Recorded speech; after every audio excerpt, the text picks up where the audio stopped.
نے کہا کہ بعض لوگ ایسے ہوتے ہیں جو قرضہ لے لیتے ہیں اور اس کے بعد دینے کا نام نہیں لیتے، بار بار چکر لگواتے ہیں، کال اٹینڈ نہیں کرتے ہیں۔ ایسے لوگوں کے لیے شرعی طور پہ کیا حکم ہے؟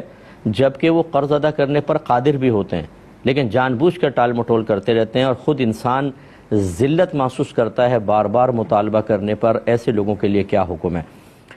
دیکھیں یہاں دو چیزیں ہیں۔ اگر تو کوئی شخص ایسا ہے کہ جس نے قرضہ لیا ہی اس نیت کے ساتھ ہے کہ دوں گا ہی نہیں، تو نبی کریم صلی اللہ علیہ وسلم نے ارشاد فرمایا کہ جو قرض اس نیت سے لے کہ میں اس کو بعد میں ادا کروں گا تو اللہ تبارک و تعالیٰ اس کی طرف سے ادا کرے گا، یعنی مراد یہ کہ اس کے لیے آسانیاں پیدا کرے گا اور وہ مال اس کے پاس آئے گا، وہ ادا کر دے گا۔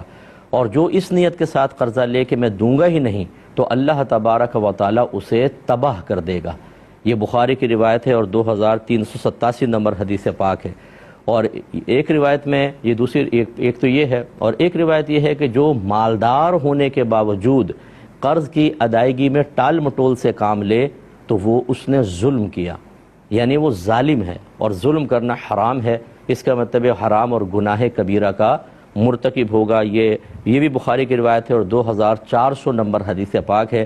لہذا جو ہمارے بھائی بہن سن رہے ہیں، خدارہ قرض کی ادائیگی میں دیر نہ کریں۔ اسی طرح مارکیٹس کے اندر ہم نے دیکھا ہے کہ جو سیلز مین ہوتے ہیں بیچارے چیزیں دے کے چلے جاتے ہیں، پیسہ پڑا ہوا ہے گلے کے اندر، وہ آئے گا جی وہ پیمنٹ کر دیں، پھر آ جانا، دوبارہ آ جانا، بعد میں آ جانا، بار بار چکر۔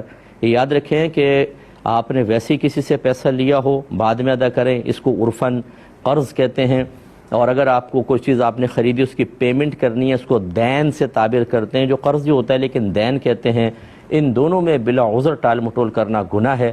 لہذا جو کاروباری حضرات مجھے سن رہے ہیں، خواہ مخواہ کیوں دوسرے کو تنگ کرتے ہیں، بر وقت پیمنٹ کریں۔ آپ نے آج بھی دینا ہے، کل بھی دینا ہے، رولا کر دینا، توڑ کے سامنے والے کا پیسہ دے کے خراب کر دینا، اس کی بیچارے کی دل آزاری، بد دعائیں لے کر پھر آپ سمجھتے ہیں آپ کے کاروبار میں برکت ہوگی، اسی لیے برکت نہیں ہوتی ہے، یعنی اس وجہ سے بھی برکت نہیں ہوتی ہے۔ اس لیے اللہ کی بارگاہ میں توبہ کرنا واجب ہے۔